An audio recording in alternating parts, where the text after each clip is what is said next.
Good evening and welcome to the September 17th meeting of the Hickory City Council. Please rise for the invocation by Reverend Whit Malone, Senior Pastor at First Presbyterian Church.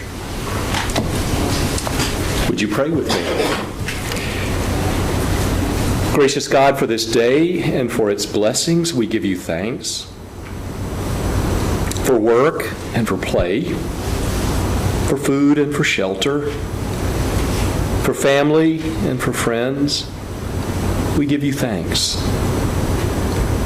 And for the many unseen or unrecognized ways that you've cared for us, we are grateful.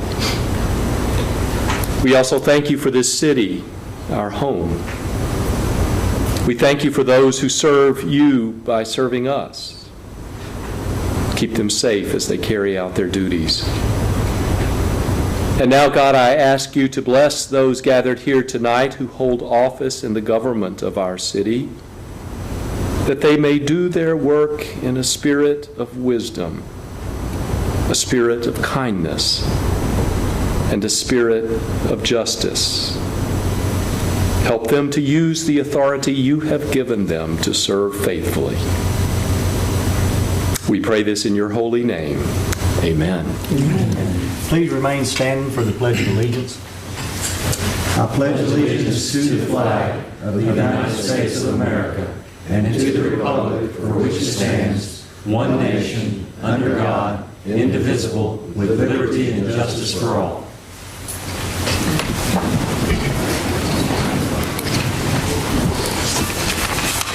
Before we get started tonight, I'm Hank Guest, Mayor Pro Tem. Mayor Wright is running a few minutes late. As soon as he gets here, I'll relinquish this seat to him and he can take over. But until he gets here, we're going to go ahead and get started. Councilman Brad Bellell is not present tonight. He's out of town on business and he will not be here with us this evening. I'd like to recognize and have them to stand. We have 3 students from the St. Stephen's Honor Civics and Economics class with us here tonight. We have Jordan Hefner, Nolan Foster, and Dakota Griffith. Y'all would stand, please.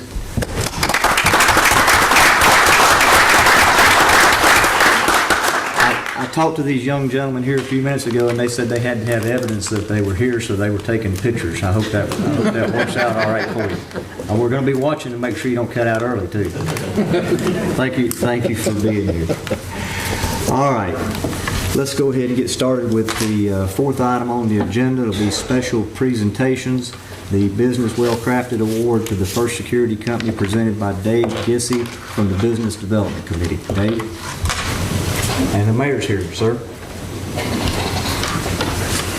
Before you get started, we'll let the mayor take his seat. Now go ahead, Dave. Oh, no. We'll wait. He likes big entrances.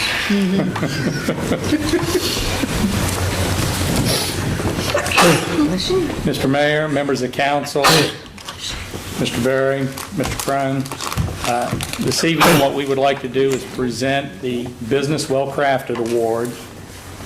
At this time, if it's all right, I'd like to turn my back on you so I can talk to the crowd to recognize our deserving company. The Business Development Committee was created by City Council. And the purpose of the committee is to support the growth and continuation of existing businesses as well as new business ventures here in the Hickory community. As an extension of that, they have developed the Business Well Crafted Award, which we began here in 2013. And each month, we have made a presentation to a very deserving company that has been in business in this area for 75 years or longer. I would encourage you to go to, which is another extension of promoting the community that the city has done, which is the hickorywellcrafted.com website, where you can see the articles about all of these companies that we've had throughout the year. That website also promotes a lot of other activities under the categories of live, work, and learn that we have here in the community. We encourage you to go to that. Tonight, our recipient for the award is First Security Company, who are also known as First Security Insurance. We have Mr. Joab Cotton here to receive the award this evening. If you'd be kind enough to join me for a minute.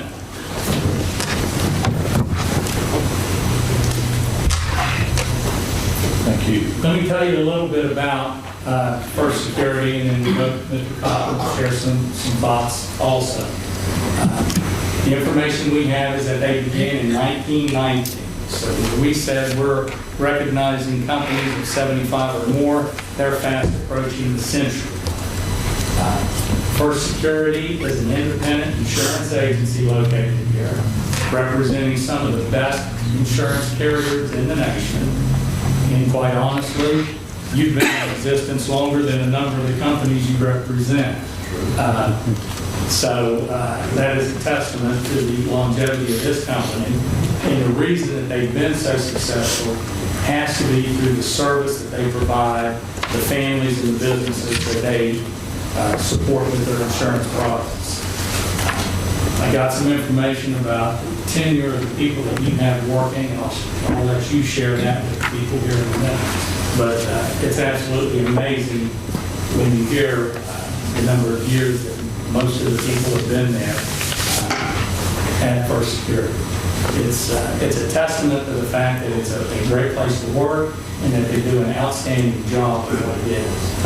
And we owe them a bit of a twofold thank you. Number one, for being in business for almost a century, but in addition, providing the service that they did.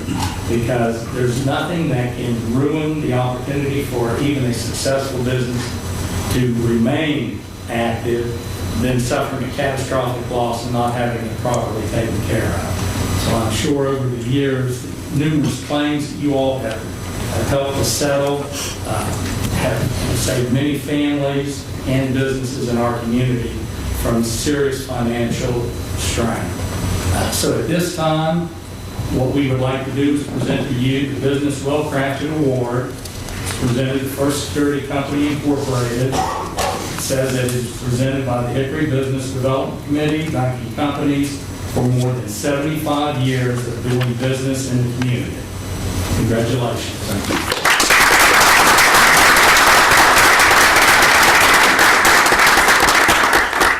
I really don't have a speech. I made a note or two when I first walked in. And a lot of you folks know me. I've spent many years sitting back where these folks here are, serving 16 plus years on the Hickory School Board.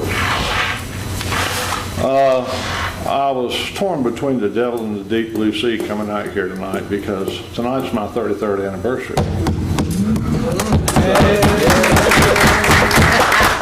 I was promised I didn't have to make a big speech, and I won't do it. Going back to reflect what Dave just said, you know, we are a service industry. We mirror what the city of Hickory does. You are a service industry. You are there to take care of the citizens, the taxpayers, and to make sure that what you do well. The city of Hickory and First Security has been blessed throughout the years. We have been blessed with good leaders. Throughout the years, we've had good leaders at First Security. The city of Hickory's had good leaders, and I applaud you for that. I thank you for being here and what you do, because I'm going to tell you, as an elected official, every day out there is an adventure. But I thank you for that.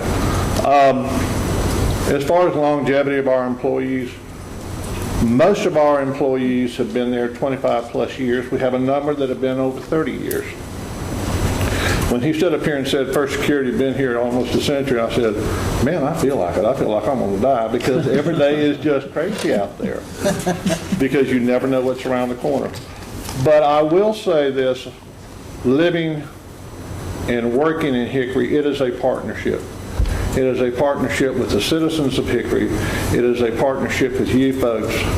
It is a partnership with the people that come into our office every day.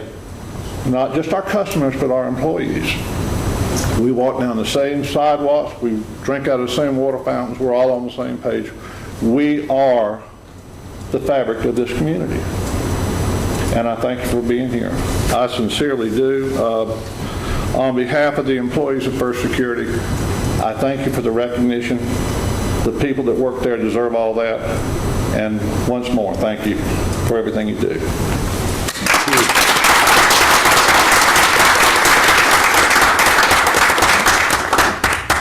Thank you, Joab, and thanks Susan Osborne for the great job she does for Donna and me. And thank Marty for her perseverance. Well, I'll have to pay that price when I get home. Stay longer, you've heard that. Maybe we could give you a proclamation to take with you. Okay, we have requesting to be heard, Mr. Cliff Moon wants to speak on Constitution Day. Mr. Mayor, City Council members, Mr. Berry, and Mr. Crone.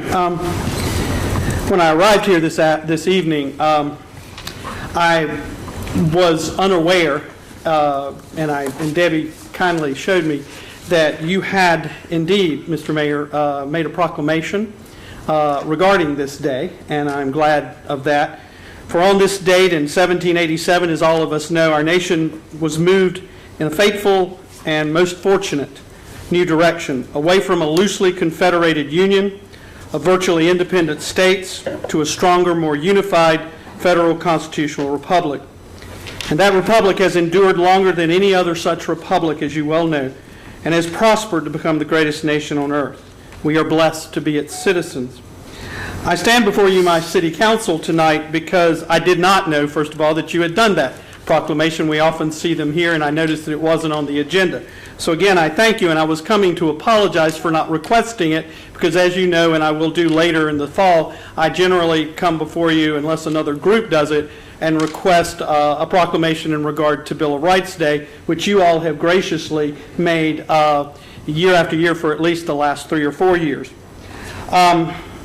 So I consider this date to be the most significant day after July the 4th, to which all of us who enjoy the blessings of the Constitution and liberty are heirs. And as a teacher at the community college, I asked my students today, and though they weren't in a civics class or a history class, they were in a world religion class, but I asked them what the day was, and most of them didn't know, and I think a lot of citizens don't know what's going on. And I have to say that we had a very good event that the League of Women Voters put on down in Newton today as well.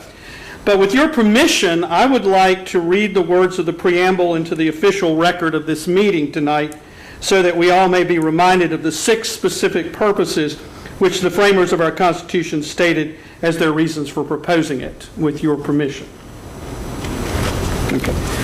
So, we the people of the United States, in order to form a more perfect union, establish justice, ensure domestic tranquility, provide for the common defense, promote the general welfare, and secure the blessings of liberty to ourselves and our posterity, do ordain and establish this Constitution for the United States of America. It is my belief that whatever issues, political, cultural, or otherwise, may from time to time divide us, and there are certainly many, these 6 purposes for the establishment of our republic should always remind us of what unites us as Americans and citizens of Hickory. Thank you for that time. Thank you very much. You have a motion to approve the minutes of September 3rd? Make a motion. Second. Motion by Mr. Guest, second by Mr. Seaver. All in favor, please say aye. Aye. All opposed, no. That's unanimous. Mr. Lael is absent for a business meeting. Motion to reaffirm and ratify on second reading. So moved. Second. Motion by Mrs. Patton, second by Mrs. Fox. All in favor, please say aye. Aye. All opposed, no. Motion's carried. Anything to be moved from the consent agenda? Move to be approved. Second. Motion by Mr. Meisner, second by Mrs. Patton. All in favor, please say aye. Aye. All opposed, no. That motion is unanimous. Departmental reports. Thank you, Mr. Mayor. Our first department report, I'll ask Ms. Carol Dennis, the children's librarian at Ridgeview, and Ms. Lisa Neal, the children's librarian at Patrick Beaver, to come to the podium and present a report or highlights of the children's reading program this summer. Thank you, ladies. Thank you. Mayor Wright, members of the council, Mr. Berry, Mr. Crone, thank you for the opportunity to come and share with you some of the fun that we have at the libraries in the summer. And we'll start with the mission statement of the public library is to encourage exploration of new ideas, support local education, enhance the economic vitality of the region, strengthen a sense of community, and enrich the quality of life for all. Now, I didn't hit the button.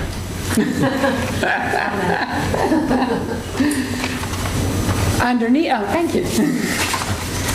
Underneath that broad mission is the goal of youth services and the summer reading program, which is to inspire lifelong learning in our young and a lifelong love of reading. The focus at the public library is on fun and cultural enrichment because there's so many competing interests for children these days, and to fight the summer slump. Any of you who were educators or parents know about the summer slump. Children that do not read over the summer can lose over 2 months of reading achievement by the time they go back to school in the fall. And that time, that achievement level is not made up when they go back in the fall. They don't just catch up in September when they jump back into school. It's cumulative, and so if a child loses reading achievement each summer, by the time they finish the 6th grade, they can be as much as 2 full academic years behind the other students in their class, simply because they didn't read in the summer. And studies have shown that it takes as little as 20 minutes a day to make a total turnaround and a complete difference in the reading scores of the kids when they go back to school in the fall. Research shows that the children most affected by this achievement gap are children living in poverty and children of color. Summer school is an option that many people think of, but summer school's focus is on remedial instruction and passing those tests. And what we do is to focus on reading as pleasure, as an entertainment choice that we want children to make, and helping them discover a lifelong love of reading and learning. So our focus is on fun. So, tied into that, as you are no doubt aware, computer literacy skills are an important part of overall literacy. You can't apply for a job anymore if you don't know how to use a computer. So starting children early off with access to computers, with games that teach them how to use a mouse, how to save documents and things like that. And so that's a big part of what we do at the libraries. Mm-hmm. It's a very important service to those families that don't have computers in the home. And there's a lot more than you realize. So we run these huge fun incentive programs for kids from 0 to 17 every summer. This past summer we had 1,300 kids sign up for summer reading. Over the 10 weeks of the program, we had 130 individual programs offered to children and their parents and families and siblings, to which over 3,000 people attended. So we were busy. We had help. And the incentives for time spent reading or being read to, because being read to is just as important as reading, the kids could earn free prizes, the incentives. They could earn toys or books, and I'm very proud to say that a great many of them selected books over the toys. Our friends of the library provided us with the books from Scholastic so that we could actually give to the children who participated in the reading program up to 5 free books for them to keep. And that access to books is an important part of maintaining their reading skills over the summer. If you don't have books, you can't read. All right, 10 busy weeks of programming. It was a long summer. It was a very long break from school for the students. And we tried to have programs on a variety of days and at a variety of times. So whatever you, whether you're a working parent or work third shift, we worked really hard to have morning, afternoon, evening programs and mixing it up on the days of the week. So 130 separate programs. And different kinds of programs. We had storytellers, of course, because that's what we love at the library. Cultural programs, the Healing Force came and they do African stories and music and dancing. They got everybody up and playing drums. Inspirational speakers. The balloon lady doesn't look like much, but she's got an incredibly empowering message to kids, and they absolutely loved her. Every Friday we showed movies, family movies, Friday afternoons. And magicians are always a big draw at the library. Now magician is almost a misnomer. There's a whole genre of performers who simply spend their summers going from library to library to library. They get hold of the theme that the libraries are using and they create a program so that the magician is also a motivational speaker. He talks about learning and creativity and imagination, and they all incorporate books and learning and libraries into their shows for their target audience. And we had different age ranges, so we tried to offer programs for teens and older kids. We had a mind reader who is amazing. You should try him sometime. We collaborated with local organizations such as the Catawba Science Center. They came over to Patrick Beaver and did a fabulous science program about Earth and what lives in the Earth and why it's important. And snakes in the library. Yes.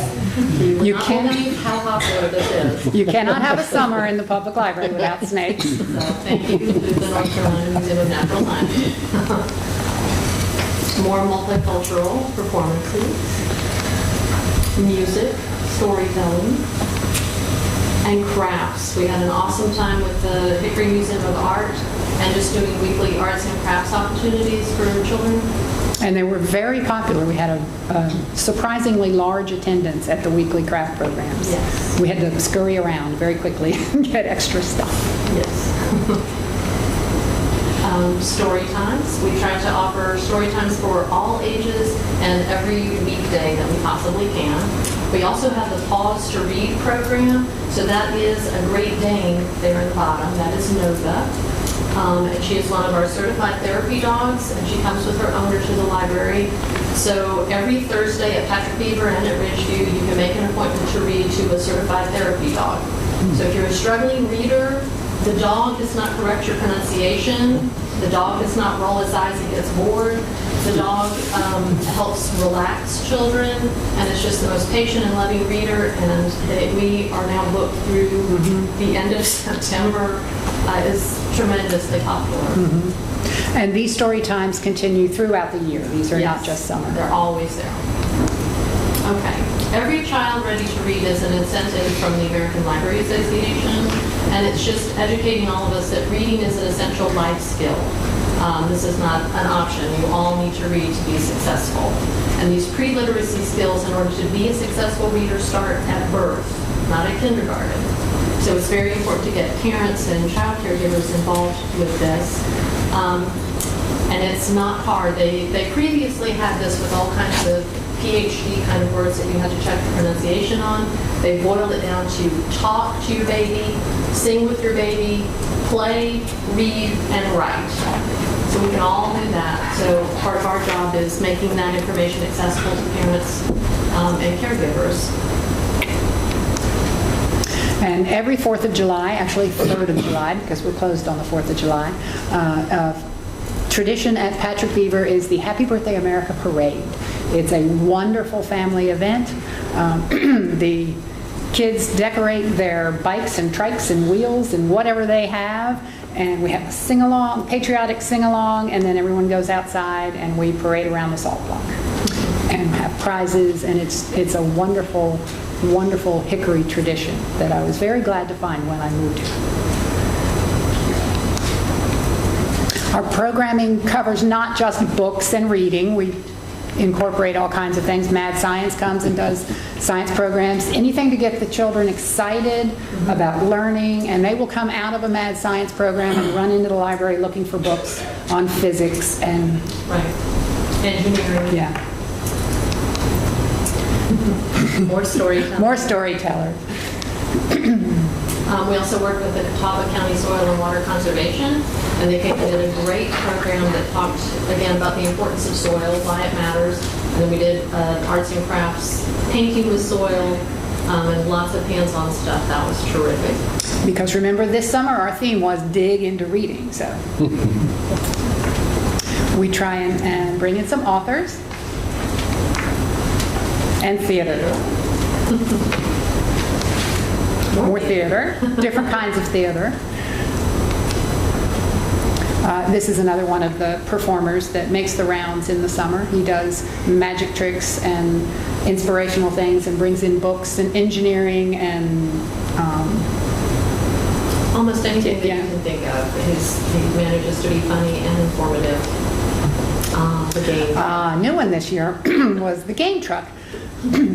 This is a long, big truck that comes and it parks at the library, and the kids had to do extra activities, extra work in order to be able to earn their ticket onto the game truck. It was only there for one night, and we had a party.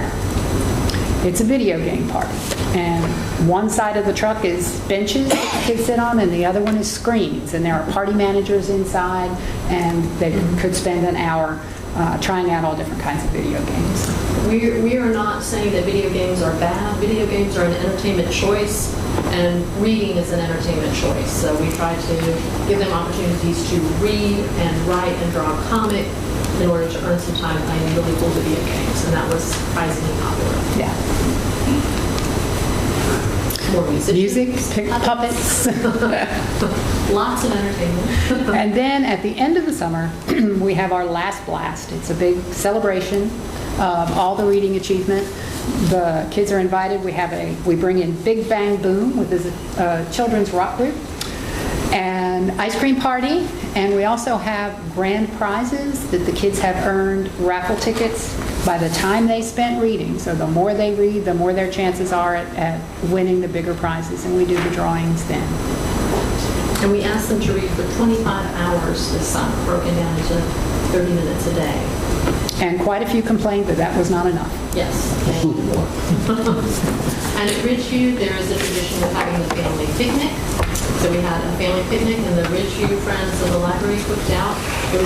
I was assured all week long that Roy Carroll it never rained till the Ridgeview picnic, but it did. And the friends very cheerfully cooked hot dogs in the rain. We had a wonderful turnout and a great time. And little Malachi was one of our prize winners, and I just had to include that smile. And some more winning smiles. And more winning smiles. That's a Lego set, because the Lego ties into the STEM education, gift certificate at Barnes & Noble, and an arts and crafts supplies kit. And part of the reading program that we had for teens was if they completed their 25 hours of reading, then they could enter a drawing to be one of the library's reading stars. I don't know if you've ever seen any of the ALA's read posters, but they have movie stars and authors and all kinds of famous athletes that do posters holding their favorite book. And so we're going to do the Hickory Public Library reading stars. And these were the these were the winning teams that we drew, and we're going to make posters. Right. These are not the finished posters. Yes, this is just the picture in front of a green screen. I haven't had time to do the Photoshop yet.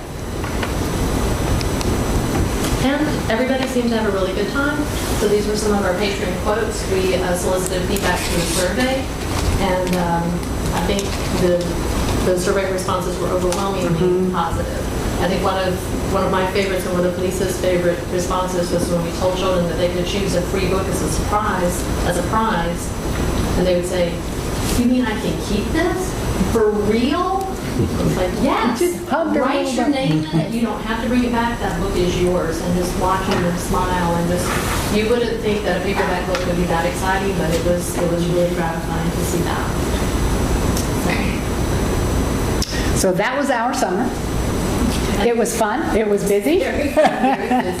We had a wonderful time. We're glad it's over. We will do it again next summer. So thank you so much for your support of the library and our mission. Do you have any questions? So that's how you spent your summer vacation? Yes. Summer what? What? Summer what? That and moving to Hickory, yeah. That's right. Do you have any programs for us older kids? You know, older kids are always invited to join us at story time. I always make a tradition at Ridgeview of doing the hokey pokey, and it really is what it's all about. If you know your left from your right, it helps with letter recognition later, and you don't get confused with B's and D's and P's and Q's and G's. So we work really hard on that, and you have not lived until you have come and done the hokey pokey with the kids from Community Ridge Daycare, because they are really, really good. So come on down Mondays at 10:30 for the hokey pokey. Mondays, what time? I need to make it for the hokey pokey. Now, on Wednesday mornings at 11, we do the Tootie Taw over at Hickory Public Library, so. You know, I'd just like to comment that any program is successful when it has successful, energetic leaders at the top, and you all are fantastic. Oh, thank you. It brings back memories of going to the library and reading, except we didn't get a book or a toy. We got a little star beside our nose. But your level of enthusiasm is contagious. Oh, well, thank you. Thank you. Well, we do have the best job in the world. So. I love it. It's like somebody said, if you find a job you love, you never work a day in your life. Yeah. So you've been on summer vacation the whole time? I don't think I've had a summer vacation in 27 years. Just for curiosity, because I'm certain that this is a bargain. Do y'all have any idea what our marginal additional budget is on this, Warren? I really don't. Yeah, it's just part of the children's library program budget. Our programming budget for the year. Yeah, you would leave it up to. I don't mean that the accountant mayor is always going to ask, how much does this cost? Well, I'm wondering if we shouldn't give them some more money and see if we can't get some more kids. That would be awesome. Yeah. Yes. Yeah. Then we could do even more. Yes. Well, if we want to influence the kids' opportunities for success, the number one thing we can do is get them to be good readers. Yes. That's true. And it takes very little to do that, actually. They just have to want to read. They have to want to read, and I think when I started out, one of the things that surprised me was the number of reluctant readers who weren't reluctant about reading, they were reluctant about reading fiction. And there were a number of boys that I turned on to the gruesome story of Phineas Gage, who was a 19th century railroad worker who had a tamping iron blast through his head, and it left this really gruesome hole, and they have a picture of his skull on the book, and how can you resist that? So it turns out that a lot of little boys who are reluctant to read are reluctant to read books about talking animals, and they want to read true stories and how things work, and a lot of nonfiction. So a lot of what we do is finding the right book for each reader and matching every reader to a book. So. And I think I saw in your paper today about the e-reader that you're going to be teaching how to download books. That's another thing that's available that I never thought I'd be happy with the Kindle, and I am, but I still like that paperback. I can't help it. I know. The smell of books, but I do like the feel of a book in my hand. But you can also read on your smartphone. Yes. And you can borrow library books for free on your phone or your e-reader. And there's no overdue fines on our e-books. So. I did not know that. I don't have an e-reader.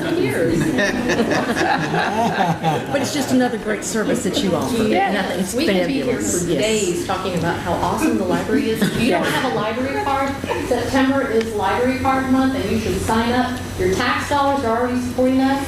Go ahead and get a card and come on out and have a good time. I always tell the kids, the schools do a lot of tours through the public library, and so I always talk to them about, where do you think the money comes? This book costs $25, and there are 80,000 of them in this room. Who do you think pays for all those books? Mm-hmm. And so we talk a little bit about taxes and money and where the money comes from. And so I tell them the library isn't free. Your parents have already paid for it. So you may as well use it. Mm-hmm. Your enthusiasm is infectious. You're to be congratulated. Yeah. Thank you for letting us know. Yeah. Library budget's going to go easier next year, Louise. How many of us want to do the hokey pokey? I might show up too. I'll do what? Watch y'all do the hokey pokey. I spent 5 years in college doing the hokey pokey. That was wonderful. Oh my goodness. And you know, most cities in North Carolina do not have libraries. That's true. And most all of them don't have two. So we are blessed, and we certainly have. Mr. Berry, I don't know who's responsible for all of these, Louise and these other hires in the library, but somebody did a good job. Louise, did you do the good job? And I hired Louise. And we hired Mick. We hired Mick. Who hired Louise? It's funny how that works. Okay. What a great report. And that I'm starting off the rest of the week really feeling good. Mr. Berry, the next thing. The next department report, I'll ask the city's deputy city attorney, Ms. Arnita Dula, to come to the podium, and Ms. Dula is going to discuss with council the recent notification the city received dismissing the HUD housing discrimination complaint. Good evening, Mayor Wright, council members, Mr. Berry, Mr. Crone. That's a hard act to follow. I don't have the hokey pokey or a storyteller, and I'm not going to do magic, and I don't have a snake. I know. Make it quick then. I almost had a post-traumatic stress experience when I saw that. When I was teaching, one of my first teaching experiences was the snake show came. And guess who got volunteered to go open the trunk and help lift out the 250-pound python? Me. So.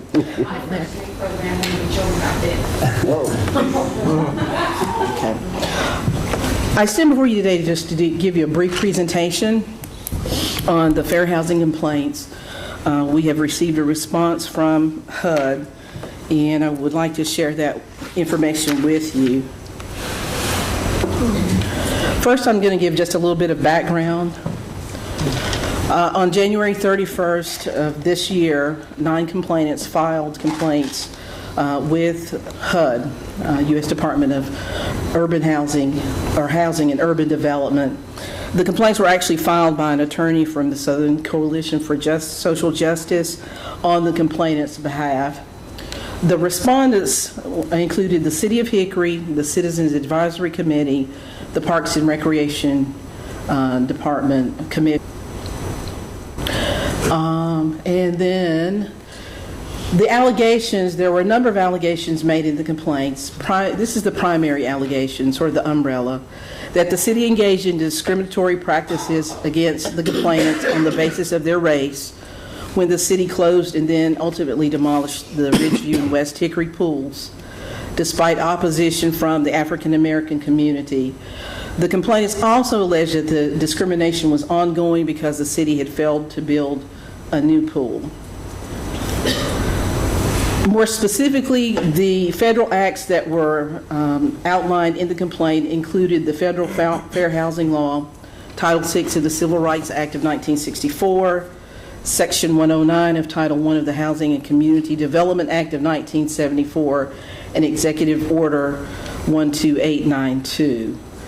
Again, the complainants alleged that the respondents were violating the following federal acts, again, by engaging in racially discriminatory acts against the complainants.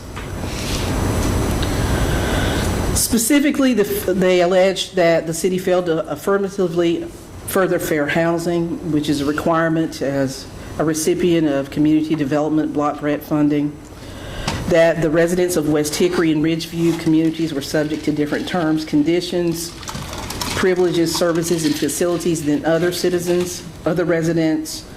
The complaints were denied municipal services, that the respondents did not follow the Parks and Recreation Department's master plan recommendations to build a centrally located pool. The respondents, the city, was not responsive to the complainant's request to build a pool in a location accessible to the Ridgeview and West Hickory communities. The city didn't permit the complainants to voice their complaints or their concerns at the May 12, 2012 council meeting. So those were the primary allegations made in the complaints. The city filed its response during the week of March 11, 2013, and the response included the following defenses. There was an argument that there was a statute of limitations issue, that the complaints were not timely filed. That's based on the regulations from HUD. Complaints have to be filed within a specific period of time. Number two, that there was a lack of nexus or connection between the closure and demolition of the pools and the Fair Housing Act. Number three, that the community development block grant funds have been and were being used appropriately, and in accordance with HUD guidelines, the funds could not be used to construct or maintain pools. Number four, the city had not treated the complainants differently, that all city-owned or operated pools were closed, beginning with the St. Stephen's Pool in 2006. That the city also provided the free swimming program in partnership with the Hickory Foundation YMCA. Number five, that recreational facilities and services are equitably distributed throughout the city, including 5 facilities in Ward 4 and 3 in the West Hickory community. And that the closure and demolition of the pools, it was based on several factors. You see here the cost benefits analysis that included the revenues versus the attendance versus the operational costs. The recession, if we all recall, the recession hit around about 2007, 2008. The impact on the budget, that the master plans, recreational plans were amended and had been amended. There were changing trends in aquatic recreation. And ultimately, once the pools were closed, there were significant safety and liability issues over the closed pools. Seventh argument, that citizens have no constitutional rights to a pool. And the last three, that the state of North Carolina does not mandate the municipalities provide recreational services. That the May 12th meeting involved issues of free speech, over which HUD has no jurisdiction. And then number 10, council has discretion over project selection. So that was a part of the response to the complaints. And again, that was submitted during the week of March 11th. As a part of the process, HUD offers conciliation to the parties, and that is HUD's way of saying mediation. The complainants offered to settle the case if the city would build a $1.75 to $2 million citywide pool with the features listed there. Also, if the city would provide free competitive swimming lessons, water safety instruction, and water sports at the facility. HUD presented the settlement offer to the city, again, as part of the required conciliation process. At your April 2nd, 2013 council meeting, council, you voted publicly to decline the settlement offer. And at that point in time, HUD ended the conciliation process and continued with the investigation. A couple of other... What do you mean on that previous slide? What do I mean? What do you mean as a required conciliation process? Part of HUD's process, part of the investigation process, is to offer the parties the opportunity to enter into conciliation or mediation. They're required to offer that to the parties. Even though they had no jurisdiction over this? Well, I'm getting to that point. Okay. Again, the settlement offer was declined and the conciliation process ended. A couple of other developments occurred. If you recall, the investigation was supposed to be concluded within 100 days from the date of filing of the complaints. However, on June 18th of this year, we received a written notice from HUD that they had not completed the investigation. They were extending that time, and that the projected completion date was June 30th of this year, but that date was subject to change, which it did. Then on July 3rd, 2013, the complaints were amended to remove the Citizens Advisory Committee as a respondent. One of the things I hadn't listed here was I'd argued that the proper party was the city and not the Citizens Advisory Committee or even the Parks and Recreation Commission, as they are created organizations, volunteer organizations created by council. So the Citizens Advisory Committee was removed as a respondent, as they really had no dealings with the closure of the pools. On August 26, we received HUD's response, and the letter was dated August 19, 2013. The response included a letter of closure and a determination of no reasonable cause / letter of determination of compliance. And that latter document is a summary of the factual evidence supporting HUD's dismissal of the case. HUD primarily looked at two issues in the case. The first issue is whether the city refused to provide municipal services to the complainants because of their race, being African American. And the second issue was whether the respondents, the city, violated Title VI of the Civil Rights Act in Section 109 of the Housing and Community Development Act by demolishing the pools because of the complainant's race. So two primary issues that HUD reviewed or looked at during their investigation. Ultimately, here's the conclusion that HUD reached on the issues addressed in the response. One, no reasonable cause exists to believe that the city violated Section 804B of the Fair Housing Act as alleged. The Fair Housing Act, of course, prohibits discrimination based on race, nationality, religion, sexual orientation, and other protected classes in housing.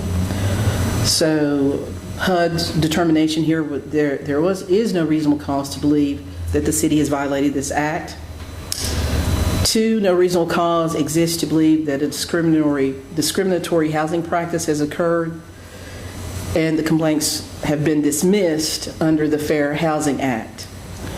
They also took an additional step of applying Title VI of the Civil Rights Act and Section 109 because the complaints had alleged that the city was also violating these particular federal acts.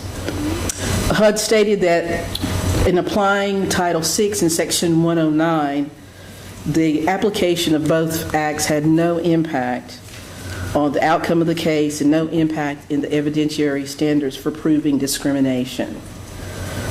There are certain elements that have to be met. The complainants were not able to meet all of the elements that would prove or demonstrate discrimination had occurred based on race. Number two, there is no reasonable cause to believe that the complaints were excluded from participating in the benefits or denied the benefits of or were subject to discrimination in violation of Title VI and Section 109. And finally, HUD declared in the response or stated that the city is in compliance with the requirements of Title VI and Section 109.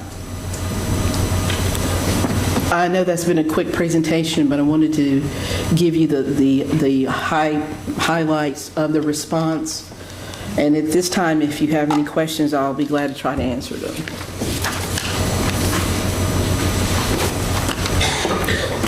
Thank you. Thank you, Ms. Dillon. I'd like to publicly thank Ms. Dillon for the work she's done on this. The city took this complaint very seriously. Ms. Dula did yeoman's work preparing the response.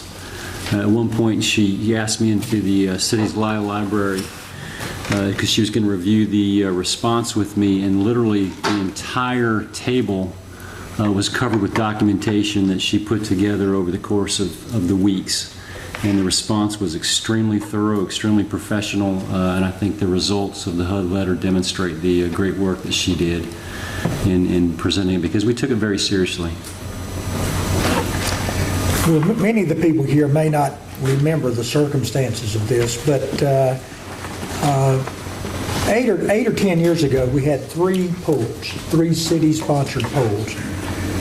One in the St. Stephen's area, one in Ridgeview, and one was the George Ivy over in West Hickory, right?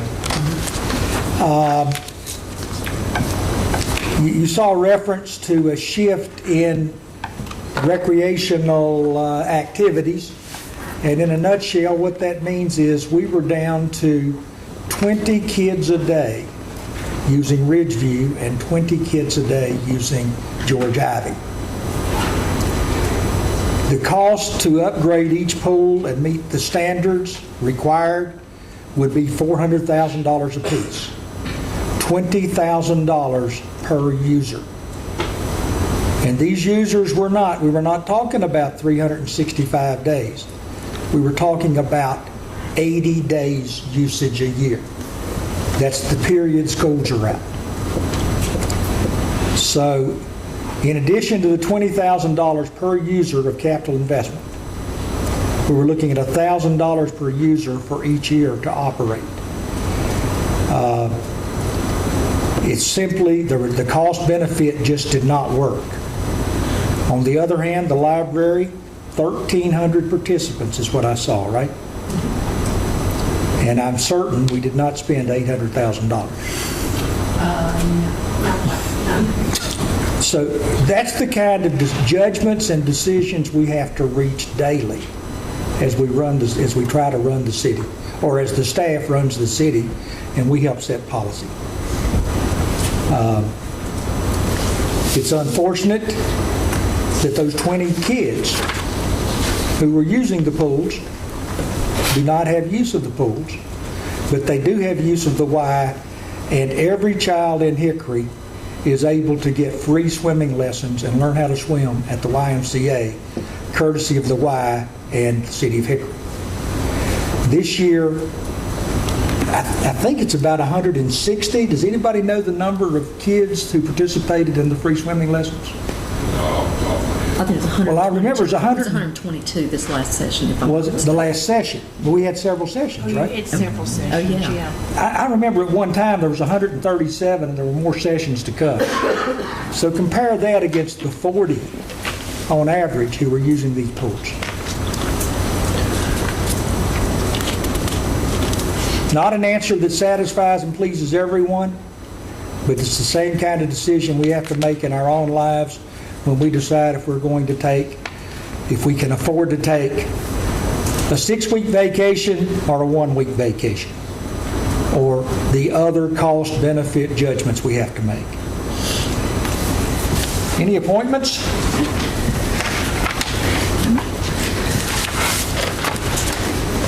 Any matters not on the agenda?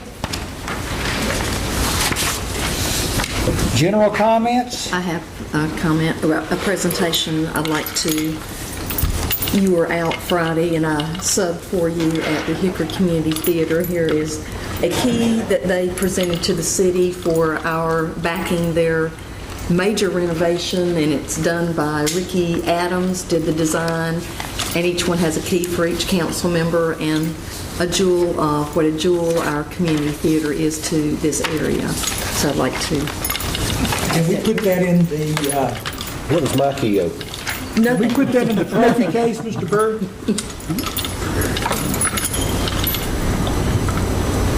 I was unable to be there because of the, and so you understand, because of the mayoral candidate debate. And although I felt this was very important and I wanted to be here very much, I felt that the debate was more important. Thank you for filling in, and I heard you did it admirably. The play, if you get a chance to see it, Spam-A-Lot was wonderful. It showcases what talent we have in this area. Hilarious play, and it just goes to show what partnership does. They've raised $1.2 million, and we certainly have done our part in helping them do that, but it is a collaboration that I think we are all looking for to get bigger bang for our buck, and looking at the renovations, we did get that. It was wonderful. It's an inspiring space, and it was a partnership. It's great. It was. A lot of good pictures on Facebook I saw. Oh, God. I don't know what you were doing. It looked like you were cheering or something. I was. It was wonderful. We had a great report on things the kids could do this summer, and Mrs. Fox was telling me, I was at the debate, so I didn't see all of this action. But Mrs. Fox, would you mind sharing some of the things that were going on in Hickory Friday night? Well, we have a long conversation about losing our youth and young people living here, but we lose sight of the fact that we do have great youth that have stayed in Hickory. And I happen to have a 36-year-old and a 41-year-old, and I had attended the forum, and then a friend and I had been downtown. The tap room was full of college students. the play was going on. The wine shop had music. Previous to that, there was my 36-year-old and his wife and child had been to the Music Under the Sails at 6:30. The 41-year-old had then gone to the Art Center with a friend for another musical venue and then went to the Crossing, and his comment was that was a set of young people that had just graduated from college that were all at the Crossing for that venue. And he said to me, "Mom, Hickory was a hopping place last night." And so I find that exciting because I think sometimes we get a little depressed about the fact that we are losing young people. But there are lots of young people in this town still that are young adults that are making a difference and that enjoy the things that are being offered here. One of the beauties of the swim program, that's another great partnership initiative. We have partnerships going on all over this town that sometimes we forget about, and they're working. Well, what I find in Hickory is people, like the theater came to us and said, we're going to raise $1.x million. City, can you help us because this is the city-owned building? And we helped in a modest amount. Holler Hosiery, that's another inspiring space. A building that was in severe disrepair, and there's now a little over $7 million invested in it. Around $300,000 of city money, I understand, has gone into the area around it, and some grants and sidewalks, and $3.5 million of private investment, and $3.5 million of federal tax credits. Folks, we can get there and we can make inspiring spaces a truly big deal. But we've all got to put our shoulder to the wheel and work together. Very good meeting. I have a quick story to share. I had the opportunity a week or so ago to speak to the neighborhood college here in this room for their first class. And part of that is everyone goes around and introduces themselves.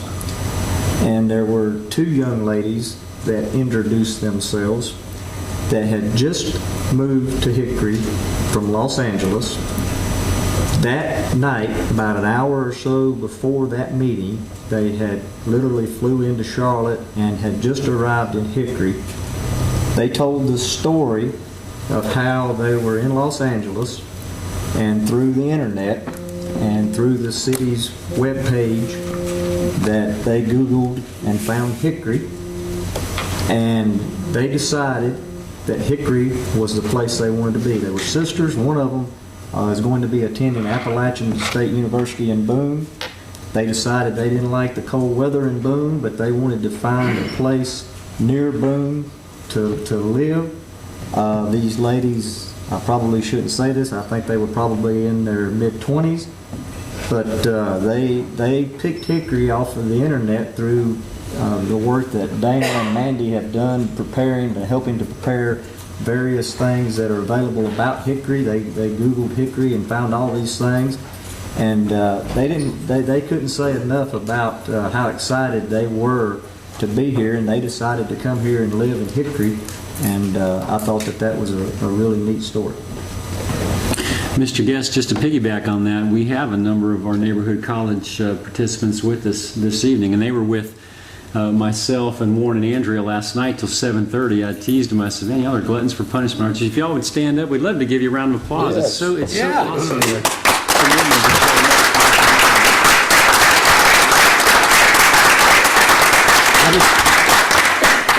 I don't know how many people ever move to a city all the way from the other side of the country, and then on their very first night, within the first couple of hours that they spend, not only did they find Hickory, but they registered for neighborhood college before they ever saw Hickory or before they ever came to Hickory, and they were here within hours after arriving to Hickory at the neighborhood college to learn more about the city that they had decided to live in. So I just thought that was just a really neat, true story. Sure. Well, you know, I believe that perhaps the number one priority of Inspiring Spaces is going to create situations like that. People outside of Hickory know how great we are. They see the climate, they see a lot of great things about Hickory, they see the geographic location. We have a tendency in Hickory, like most cities, we kind of take for granted the good things, and we dwell a little too much on the downsides. And I think if we can get this Inspiring Spaces ball rolling, that people, reasonable people, will be uplifted and will be focusing on the bright side. Anything else? Motion to go into closed session? So moved. Second. Motion by Mrs. Patton, second by Mr. Seaver. All in favor say aye. Aye. All opposed, no. Thank you all for being here.